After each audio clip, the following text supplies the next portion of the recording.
Centroids कहाँ होते हैं या लाइन सेगमेंट्स के सेंट्रॉइड कहाँ होते हैं ये मैं डिस्कस कर चुका था, ठीक है। और ट्यूटोरियल क्लास में मैंने प्रॉब्लम्स कराई थी। मुझे लग रहा है कि ऑनलाइन क्लास में मैंने ये प्रॉब्लम्स डिस्कस नहीं की है ना। सेंट्रॉइड की कोई प्रॉब्लम ऑनलाइन क्लास में डिस्कस की थी मैंने। सर वो सब जो आप सीट दिए क्वेश्चन की उसमें बहुत समस्या है सर। इसमें सर जो सीट है क्वेश्चन सीट उसमें तो 1 ही 2 लग रहा है सर। अच्छा, उसमें प्रॉब्लम है। जी सर। ट्यूटोरियल क्लास में आते हो आप? हाँ आपकी बात आएंगे सर अब से। तो आओगे तो लेके आना फिर, ठीक है। जो प्रॉब्लम है वहां पूछना, मैं बता दूंगा सब। मैं तुम्हें बता, जहां जहां प्रॉब्लम होगी सब बता दूंगा, ठीक है। जी सर। उसको सॉल्व करते रहो, जितना कर पाओ करते रहो। और जो ठीक है। प्रॉब्लम्स फंसती जा रही ट्राई करो, नहीं हो रहा तो मेरे से पूछना, मैं उसका तरीका बताऊंगा। और तरीके से अगर नहीं कर पाओगे तो मैं पूरा बता दूंगा क्लास में। तो सेंट्रॉइड की प्रॉब्लम नहीं डिस्कस की थी ना मैंने ऑनलाइन मोड में, ठीक। तो चलो हम अभी सेंट्रॉइड की प्रॉब्लम डिस्कस करते हैं कि सेंट्रॉइड निकालते कैसे हैं। स्टैंडर्ड शेप्स का सेंट्रॉइड निकालना कहाँ होता है ये तो आपको पता चल गया। अब अगर कोई कंपोजिट शेप दे रखा है तो उसका सेंट्रॉइड निकालना हो तो कैसे निकालते हैं।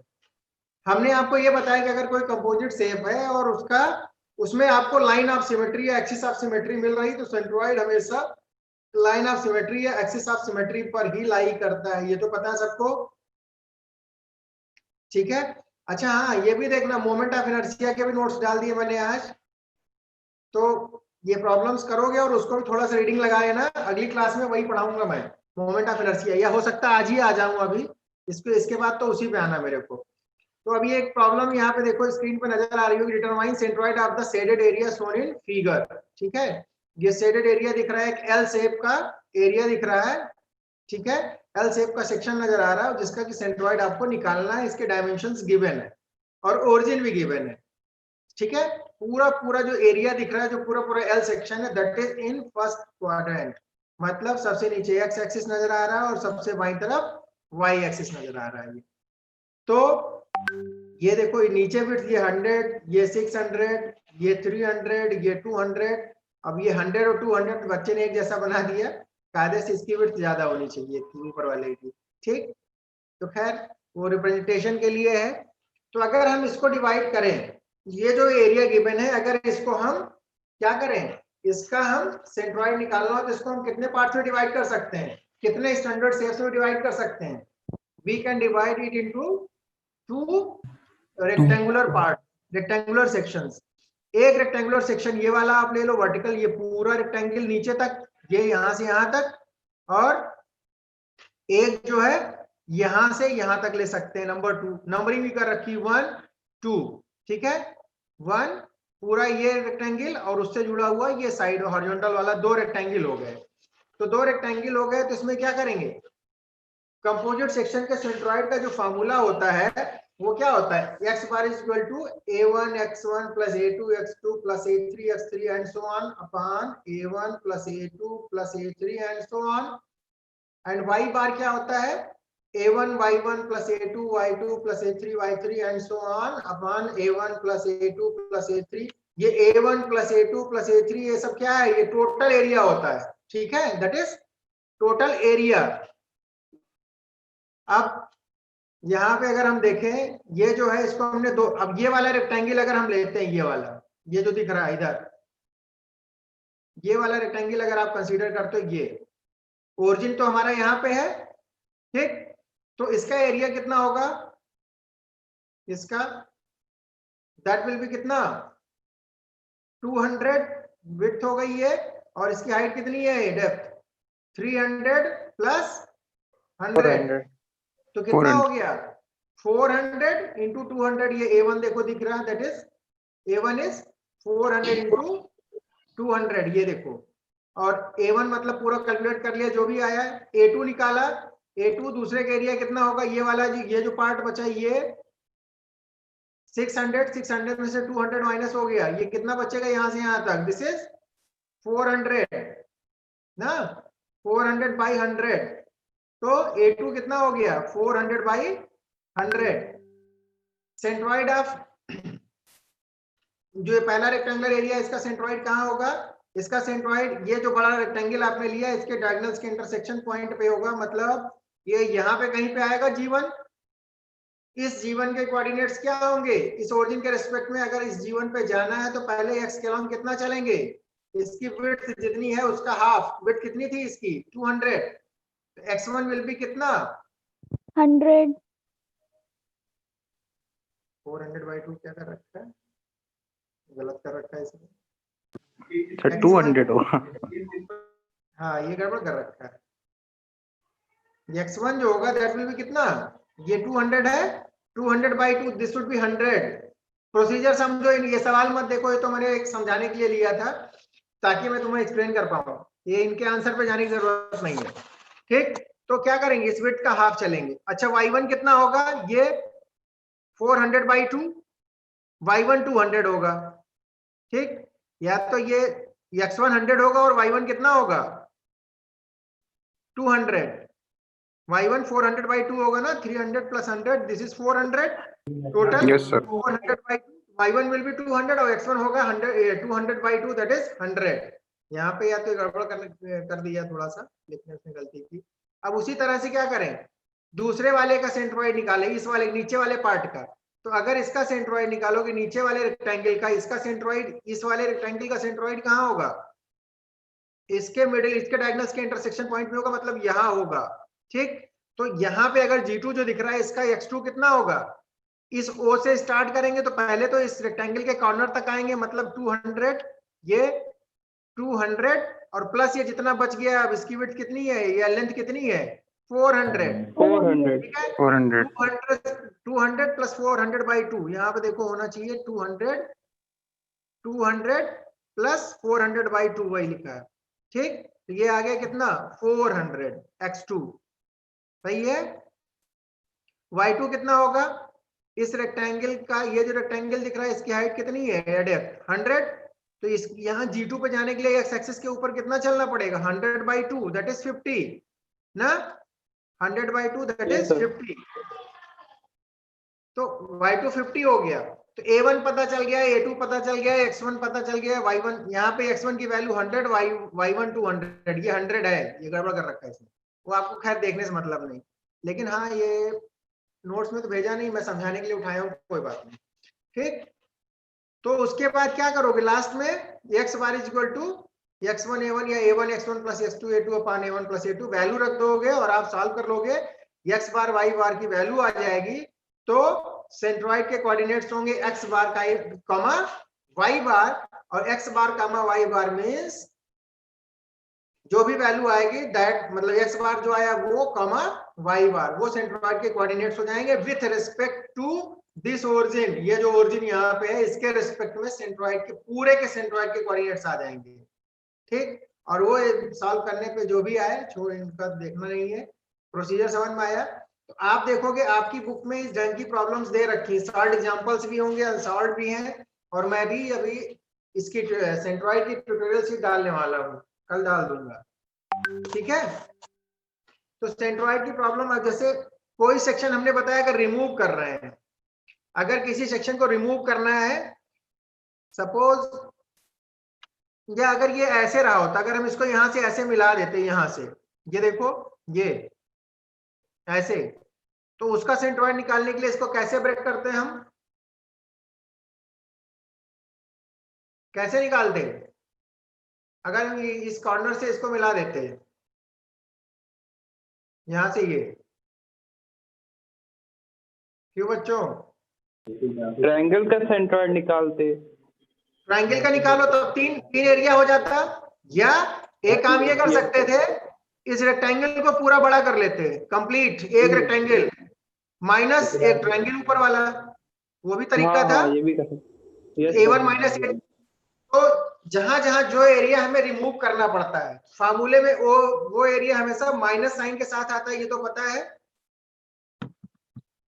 यस ठीक है, तो ये इस ढंग की प्रॉब्लम्स बेटा आप करोगे। लाइन सेगमेंट की हम एक आध प्रॉब्लम करवाना चाह रहे थे, यहाँ पे मेरे पास थी नहीं, मैं देखता हूं।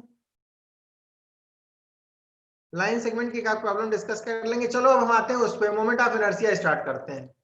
ठीक, अब आप करोगे वो क्या नाम है, कर्व्स के बीच का सेंट्रोइड कैसे निकालते हैं और लाइन सेगमेंट, दो चीजें हैं वो मैं बताऊंगा तुम्हें ट्यूटोरियल क्लास में। अगर क्या बाकी बच्चे ट्यूटोरियल क्लास में आने वाले हैं जल्दी? Yes sir. अगर आ रहे हो जल्दी आ जाओगे आप लोग तो क्लास में ही करा देंगे, क्योंकि फिजिकली तो सबसे अच्छा रहता है।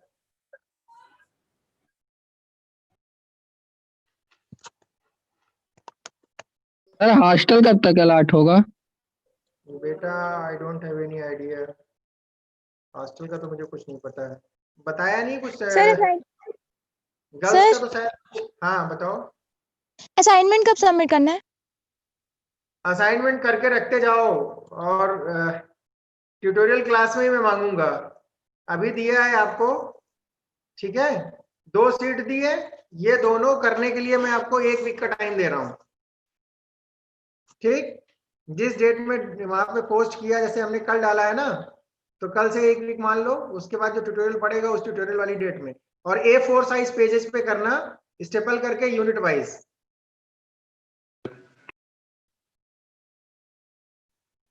Good afternoon sir.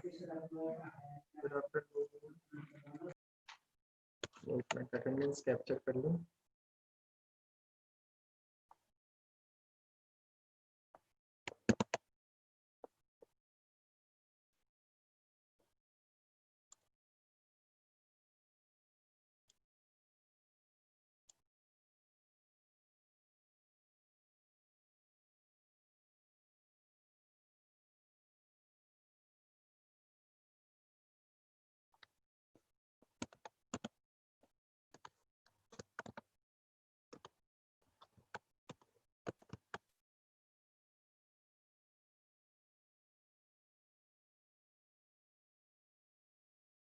ये हो गया।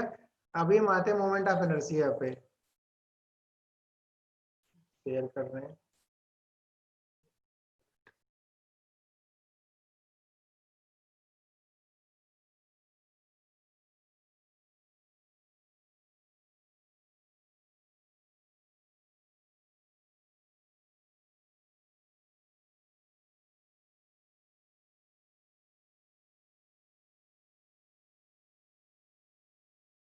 ठीक है, ये मोमेंट ऑफ इनर्शिया नजर आ रहा है। नोट्स जो मैंने अपलोड किए हैं आज, वही मैंने शेयर कर रखा है, विजिबल है? Yes sir. ठीक है, तो मोमेंट ऑफ इनर्शिया, एक तो 2 तरह के मोमेंट ऑफ इनर्शिया निकालते हो आप, एक तो मास का मोमेंट ऑफ इनर्शिया निकालते हो और एक एरिया का मोमेंट ऑफ इनर्शिया निकालते हो। ठीक है, तो मोमेंट ऑफ इनर्शिया एक्चुअली होता क्या है? मोमेंट ऑफ इनर्शिया जो होता है एरिया के, अगर एरिया की बात करोगे तो एरिया के मोमेंट का मोमेंट, या चलो हम उतने अभी उसमें नहीं बताते, पहले थोड़ा सा तुम्हें आइडिया दे देते हैं। यहां पे देखो ये क्या दे रखा, moment of inertia. Moment of inertia of area और सेकंड मोमेंट ऑफ एरिया, देखो moment of inertia of area, या उसको क्या बोल रहे हैं, मोमेंट ऑफ इनर्शिया को सेकंड मोमेंट ऑफ एरिया भी बोले, अगर एरिया के रिस्पेक्ट में बात कर रहे हैं। और यहां जो मैं तुम्हें पढ़ाने जा रहा हूं that is moment of area, moment of inertia of area, area का मोमेंट ऑफ इनर्शिया। एरिया का मोमेंट ऑफ इनर्शिया हमें जरूरत पड़ता है जब हम स्ट्रेसेस की वैल्यू वगैरह कैलकुलेट करते हैं अलग अलग प्लेन में, कहीं मटेरियल के अंदर। ठीक, तो वहां पे हमको, या स्ट्रेस की एनालिसिस जब करनी होती है, तो वहां पे हमको एरिया मोमेंट ऑफ इनर्शिया की जरूरत पड़ती है। और डायनामिक्स में हम जब मोशन की स्टडी करते हैं, वहां पे हमको मास मोमेंट ऑफ इनर्शिया की जरूरत पड़ती है। मास मोमेंट ऑफ इनर्शिया का आपको आइडिया होगा, I = mr² टाइप की चीज। ठीक है, वो पढ़ के आए होगे। मास मोमेंट ऑफ इनर्शिया में मास होता है और एरिया मोमेंट ऑफ इनर्शिया में मास की जगह एरिया होता है। ठीक, दोनों चीजें अलग अलग जगह यूज होती हैं। मास moment of inertia is used in dynamics, ठीक है, और एरिया मोमेंट ऑफ इनर्शिया या moment of inertia of area जो होता है that is used in the analysis of stresses. Stresses की वैल्यू कैलकुलेट करने के लिए उसका हम यूज करते हैं, एप्लीकेशन बताया। अब ये किस तरीके का होता है, moment of inertia of area और second moment of area appears in the analysis of stresses and is of the form I is equal to integration s square dA. I is equal to integration s square dA. अगर कोई एक area है, उस area का एक छोटा सा हिस्सा ले लें dA, एलिमेंटल एरिया ले लें dA, ये जैसे इसमें तो R ले रखा है, सपोज जनरल वाला देख लेते हैं पहले। I इक्वल टू क्या होता है, integration S square D A. Yes क्या है, एस है डिस्टेंस किसकी, उस एरिया डीए की डिस्टेंस है किसी एक्सिस के रिस्पेक्ट में, ठीक है, किसी लाइन के रिस्पेक्ट में। तो integration S square D A, I equal to integration S square D A, ये जो होता है इसी को बोलते हो क्या, moment of inertia of area या सेकेंड मोमेंट ऑफ एरिया। जैसे फोर्स का मोमेंट लेते थे तो क्या होता था, फोर्स इनटू परपेंडिकुलर डिस्टेंस।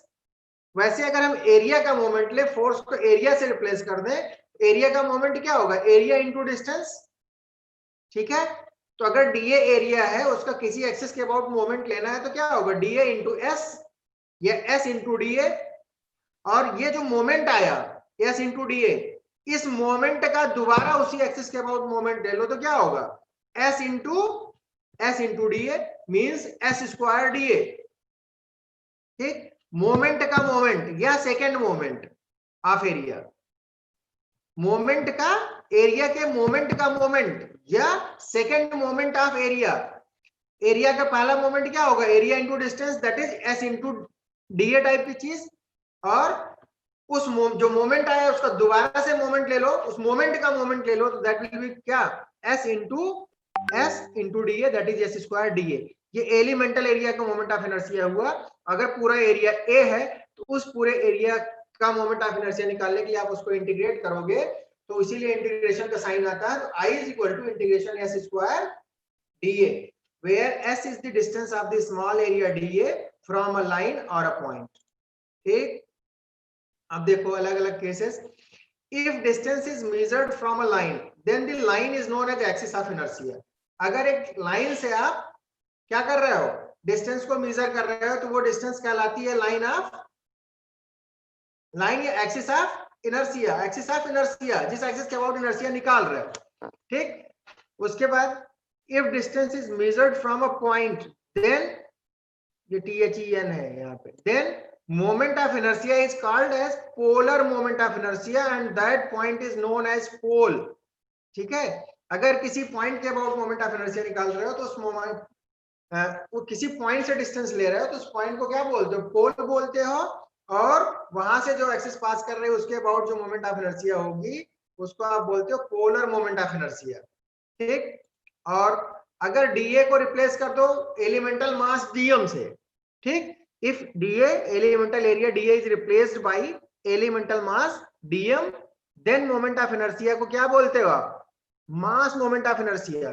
अगर यहाँ पे ये जो दिख रहा I equal to integration s square dm, mass element ले लिया होता, तब ये जो मोमेंट ऑफ इनर्शिया होता वो मास मोमेंट ऑफ इनर्शिया होता।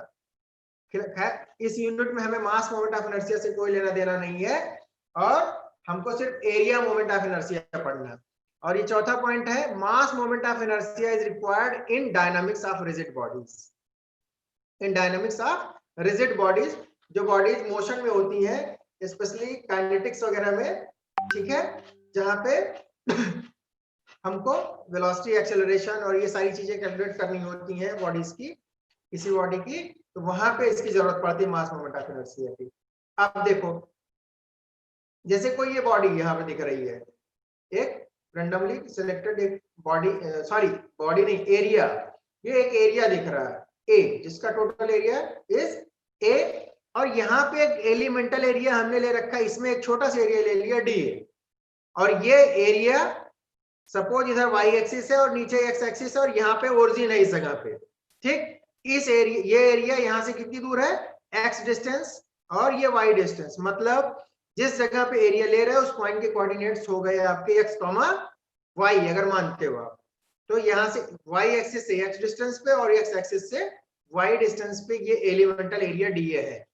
तो इस एलिमेंटल एरिया का मोमेंट ऑफ इनर्शिया अगर x एक्सिस के अबाउट लिखा जाएगा, डी आई एक्स एक्स या आई एक्स एक्स लिखोगे तो आई एक्स एक्स क्या होगा, आई एक्स एक्स अगर लिखोगे आई एक्स एक्स बराबर D I X x, I X x बराबर क्या, integration of D I X x या डी आई एक्स एक्स। बताओ पहले डी आई एक्स एक्स अगर निकालें तो क्या होगा, डी आई एक्स एक्स मतलब एक्स एक्सिस के अबाउट अगर निकालें, इस लाइन के अबाउट निकालें तो क्या होगा, इस लाइन से जो डिस्टेंस है दैट इज वाई, वाई का स्क्वायर इंटू डी ए। ठीक, वाई का स्क्वायर, अगर इंटीग्रेशन का साइन ना लगाएं, सिर्फ इस एलिमेंट, ये जो एलिमेंट लिया है एलिमेंटल एरिया डीए लिया है, इस एरिया का मोमेंट ऑफ इनर्शिया अगर इस एक्स एक्सिस के अबाउट निकालें तो वो कितना होगा, डी आई एक्स एक्स, और वो बराबर होगा Y square D A, Y square D A, Y into D A हो गया मोमेंट, और उस मोमेंट का मोमेंट क्या हो गया, Y into Y D A मतलब वाई स्क्वायर डी ए। ये हो गया D I X X, elemental area का moment of inertia X axis के अबाउट। तो आई एक्स एक्स कितना होगा, पूरे एरिया का moment of inertia X axis के अबाउट क्या होगा, integration of D I X X is equal to integration of Y square D A. ये आई एक्स एक्स इधर होना चाहिए, I X X is equal to integration D I X X is equal to Y square D A. सही है। इसी तरह से अगर वाई एक्सिस के अबाउट निकालें तो डी आई वाई वाई कितना होगा, वाई एक्सिस के अबाउट इस एलिमेंटल एरिया का मोमेंट ऑफ इनर्शिया कितना होगा, X square D A, X square D A. पूरे एरिया का मोमेंट ऑफ इनर्शिया इस एक्सिस के अबाउट कितना होगा, वाई एक्सिस के about integration of X square D A, ये integration of X square D A, I Y Y is equal to integration of X square D A, I X X is equal to integration of Y square D A. ठीक, और अगर X Y axis के perpendicular एक axis होती है Z, ठीक है, x और वाई के परपेंडिकुलर तीसरी एक्सिस जो है दैट इज सपोज जेड, और इस ओरिजिन से इस एलिमेंटल एरिया की डिस्टेंस ये वाली डिस्टेंस आर है, तो जेड एक्सिस के अबाउट मोमेंट ऑफ इनर्शिया क्या होगा, R square D A. I Z Z अगर निकालोगे तो I Z Z will be equal to किसके, integration of R square D A, और आर स्क्वायर की वैल्यू हमेशा X square plus Y square होगी। ये देखो R square is equal to X square plus Y square. तो origin के about moment of inertia या पोल के अबाउट बोलो या जेड एक्सिस के अबाउट मोमेंट ऑफ इनर्शिया जो होगा वो बराबर किसके होगा, X square plus Y square D A, that is integration of X square D A plus integration of Y square D A, मतलब I Y Y plus I X X, और ये I O जो दिख रहा है that is I Z Z. IO can be written as IZZ because the distance of elemental area from origin and Z axis is same। ये IO जो है origin के रिस्पेक्ट में दिख रहा है वही क्या है, that is IZZ। IZZ की वैल्यू जो होती है वही IXX और IYY के सम के बराबर होती है। मतलब जिस प्लेन में एरिया है उस प्लेन में x और y एक्सिस के अबाउट मोमेंट ऑफ इनर्शिया जो होता है उनका सम जो होता है वो उस प्लेन के परपेंडिकुलर जो Z एक्सिस होगी, ठीक है, जो एक्स और वाई एक्सिस के इंटरसेक्शन पॉइंट से पास कर रही होगी उसके अबाउट होती है। ठीक बच्चों, यस सर। क्या समझे, moment of inertia sir. Moment of inertia में क्या समझे, किसी लाइन के अबाउट मोमेंट ऑफ इनर्शिया निकालना हो तो आई की वैल्यू क्या होगी,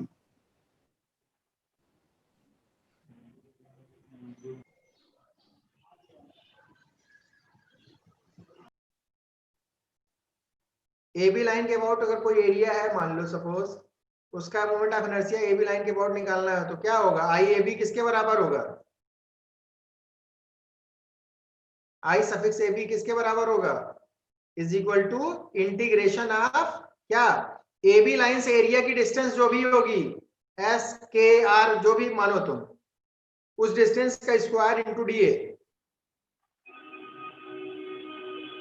ओके ठीक है, देखो फिर बता, तुम लोग ध्यान नहीं दे रहे हो। जैसे ये देखो y एक्सिस है, y एक्सिस के अबाउट मोमेंट ऑफ इनर्शिया किसके बराबर होता है, एक्स स्क्वायर डी ए का इंटीग्रेशन। ये देखो i एक्स एक्स बराबर क्या, अगर i y y निकालो y एक्सिस के अबाउट बराबर y एक्सिस से डिस्टेंस हमेशा क्या होती है, x होती है, और x एक्सिस से डिस्टेंस किस फॉर्म में होती है, y के फॉर्म में होती है, y के पैरेलल होती है। तो i y y integration X square D A और i X X integration y square D A, और आई जेड जेड बराबर I X X plus I Y Y, क्योंकि आई जेड जेड बराबर किसके, आर स्क्वायर डी, और R की value यहां पे देखो under root R is equal to under root X square plus Y square, या R square is equal to X square plus Y square type की चीज। खैर देखोगे बुक में तो और समझ में आएगा, थोड़ा सेल्फ स्टडी करोगे। उसके बाद अब आती है पैरेलल एक्सिस थ्योरम। ठीक, moment of inertia, area moment of inertia हम डिस्कस कर रहे हैं। मास मोमेंट ऑफ इनर्शिया से हमें मतलब नहीं, क्योंकि वो डायनेमिक्स में यूज होता है। हमको एरिया मोमेंट ऑफ इनर्शिया से मतलब है। और एरिया मोमेंट ऑफ इनर्शिया जो होता है वो मोमेंट का मोमेंट होता है। ठीक है, किसी एरिया के मोमेंट का मोमेंट होता है, या एरिया का सेकेंड मोमेंट होता है। Second moment of any area is known as moment of inertia. ठीक, और ये किस तरीके का होता है, I is equal to integration distance का स्क्वायर इनटू डी टाइप की चीज, जहां पे डी एलिमेंटल एरिया। अब एक पैरेलल एक्सिस थ्योरम होती है। पैरेलल एक्सिस थ्योरम ये कहती है कि अगर कोई एरिया है, उस एरिया का मोमेंट ऑफ इनर्शिया हमें अगर किसी नॉन सेंट्रोइडल एक्सिस के अबाउट निकालना है। नॉन सेंट्रोइडल एक्सिस मतलब वो एक्सिस जो कि एरिया के सेंट्रोइड से नहीं पास कर रही है। ठीक है, किसी एरिया का मोमेंट ऑफ इनर्शिया एक नॉन सेंट्रोइडल एक्सिस के बराबर जो होता है, नॉन सेंट्रोइडल एक्सिस के अबाउट जो होता है वो बराबर होता है किसके, moment of inertia of the same area about centroidal axis parallel to that axis plus area into distance का स्क्वायर ऑफ डिस्टेंस का स्क्वायर किसके बीच की distance, those two parallel axis.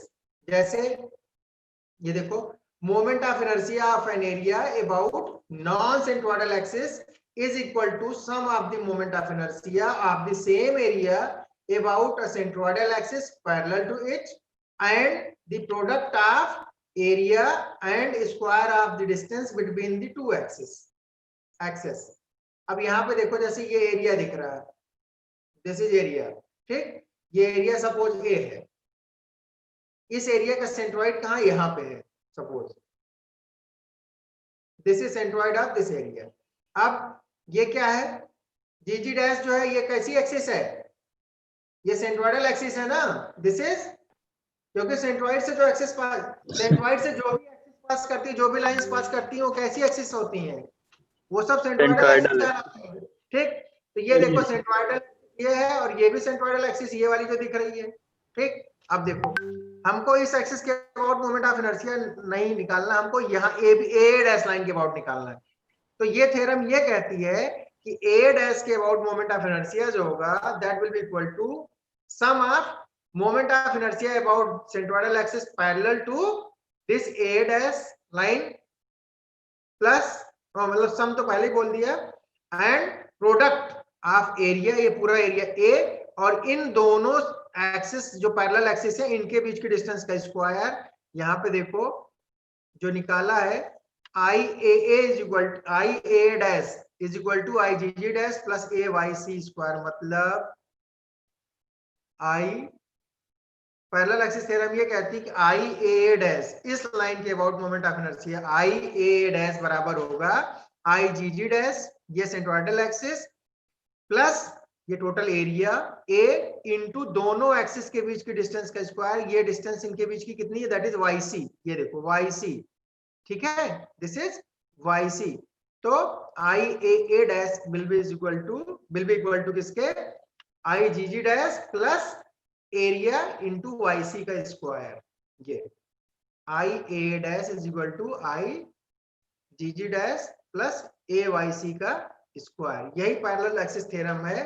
तो अगर आपसे ये पूछता, सुनो इधर, अगर आपसे पूछता है state the parallel axis theorem, तो अगर सिर्फ पैरेलल एक्सिस थ्योरम को स्टेट करना है तो आपको एक एरिया बनाना है ऐसे, उसमें एलिमेंटल एरिया ये मत बनाना, ये वाला, फिर ये जो ऊपर लाइनिंग दिख रही है, ये तो प्रूव करने के लिए, जब प्रूव करने जा रहे हैं तब बना रहे हैं। तो अगर सिर्फ स्टेटमेंट आता तो ये ना तो ये एलिमेंटल एरिया दिखाना, ना ये वाली वाई डिस्टेंस दिखानी वेरिएबल वाली। आपको एक एरिया लेना है, एक सेंट्रोइडल एक्सिस खींचनी है, जीजी डैश या जो भी नाम दोगे आप इसको, जो कि सेंट्रोइड से पास कर रही होगी, और उसी के पैरेलल एक कोई दूसरी एक्सिस होगी और उन दोनों एक्सिस के बीच की डिस्टेंस होगी। तो आप क्या लिखोगे, I G G dash is equal to I A dash plus A into Y C square. This is parallel axis theorem. इसका यूज क्या कहाँ पे है कि अगर हमें किसी एरिया का उसके सेंट्रोइडल एक्सिस के अबाउट मोमेंट ऑफ इनर्शिया पता है तो हम उसके पैरेलल किसी और एक्सिस के अबाउट मोमेंट ऑफ इनर्शिया निकाल सकते हैं या वाइस वर्सा।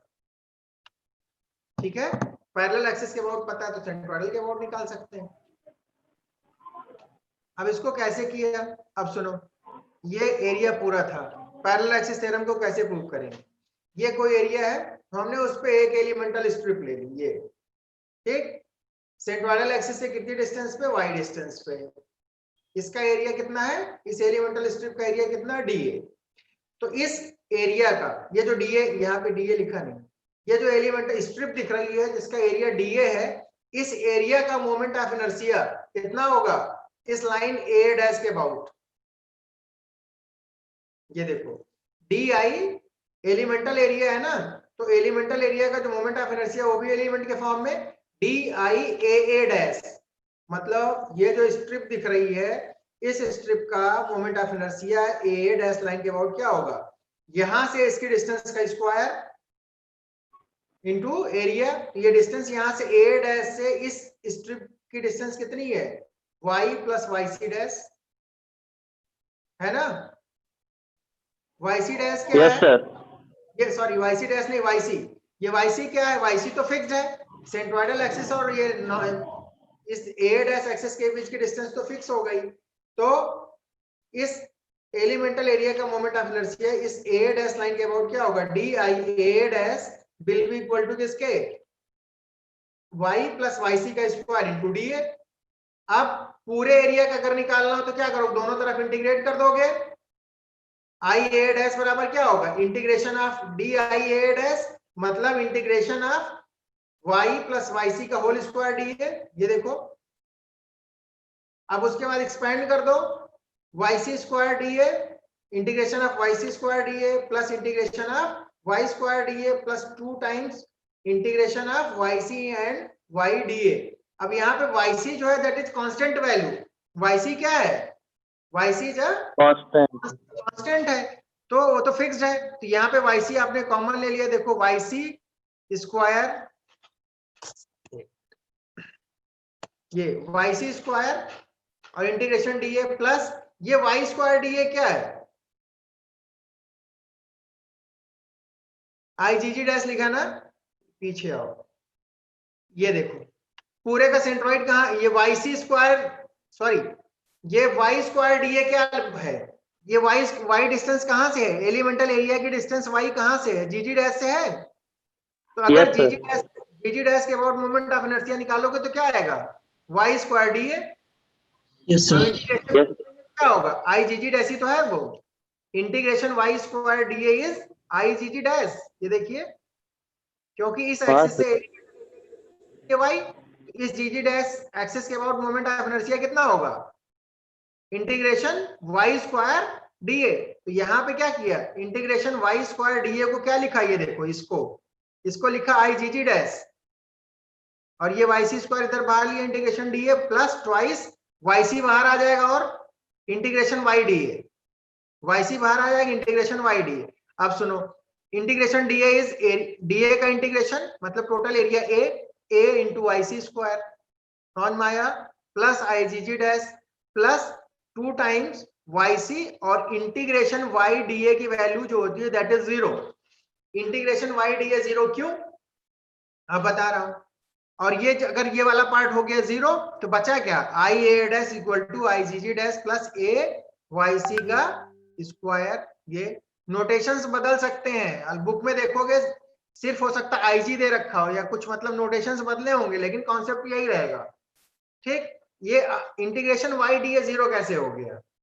अच्छा वाई डी ए क्या है, वाई डी ए अगर हम देखें तो वाई डी ए क्या है, वाई डी ए ये है एरिया और ये डिस्टेंस है वाई, तो y D A Y into D a, area का मोमेंट इस जीजी लाइन के अबाउट क्या होगा बताओ, इस एलिमेंटल एरिया डी ए का मोमेंट इस जीजी डैश लाइन के अबाउट क्या होगा, पर 0 होना चाहिए। वाह, समझे। हम एलिमेंटल एरिया का पूछ रहे हैं, पूरे का नहीं पूछ रहे हैं। ये जो एलिमेंटल एरिया डीए दिख रहा है, स्ट्रिप जो नजर आ रही है, इस स्ट्रिप का मोमेंट इस लाइन जीटी डैश के अबाउट कितना होगा? यहां से डिस्टेंस इंटू एरिया। जैसे फोर्स का मोमेंट निकालते हो, फोर्स इंटू परपेंडिकुलर डिस्टेंस, वैसे यहां एरिया का मोमेंट क्या होगा? एरिया मतलब डीए इंटू डिस्टेंस वाई। तो वाई डीए क्या है? Y DA is moment of this DA about centroidal axis. समझ में आ रहा है? एलिमेंटल एरिया डीए का मोमेंट अगर आप इस जीटी डैश या सेंट्रोइडल एक्सिस के अबाउट निकालोगे तो कितना है? वाई डीए है ना। Yes, sir. और अगर पूरे एरिया का बोल दूं, बताओ मोमेंट कितना होगा जीटी डैश के अबाउट? तो क्या करेंगे? इंटीग्रेट कर देंगे, तो इंटीग्रेशन वाई डीए। ठीक, तो पूरे एरिया का मोमेंट किस एक्सिस के अबाउट? जीटी डैश के अबाउट। इंटीग्रेशन वाई डीए क्या है? पूरे एरिया का मोमेंट किस लाइन के अबाउट? इस सेंट्रोइडल जीटी डैश के अबाउट। अच्छा ये बताओ, पूरा एरिया कंसंट्रेटेड कहां होता है? सेंट्रोइड पे, इस जगह पे। तो पूरे एरिया की डिस्टेंस जो है इस जीजी डैश डिस्टेंस, जीजी डैश लाइन से कितनी दूर हो जाएगी? जीरो, क्योंकि पूरा एरिया यहीं पे कंसंट्रेटेड मानोगे। तो जब सारा एरिया यहीं पे कंसंट्रेटेड है तो सारे एरिया की जो परपेंडिकुलर डिस्टेंस है इस जीजी डैश लाइन से कितनी हो गई? जीरो। उसीलिए जीरो। ये जो इंटीग्रेशन वाई डीए है, ये दिस बिकम्स जीरो, क्योंकि वाई डीए क्या है? एलिमेंटल एरिया का मोमेंट है, और पूरे एरिया का मोमेंट सेंट्रोइडल एक्सिस के अबाउट क्या होगा? दैट विल बी जीरो, क्योंकि पूरा एरिया कहां कंसंट्रेटेड है? सेंट्रोइड पे। ठीक है, तो this is parallel axis theorem. I A dash equal to I G J dash plus A Y C square, मतलब moment of inertia of an area about a non centroidal axis is equal to sum of moment of inertia of the same area about centroidal axis parallel to it and product of area and square of distance between the two parallel axes. तो उसके बाद next जो theorem आएगी that is perpendicular axis theorem. Theorem की spelling अलग है।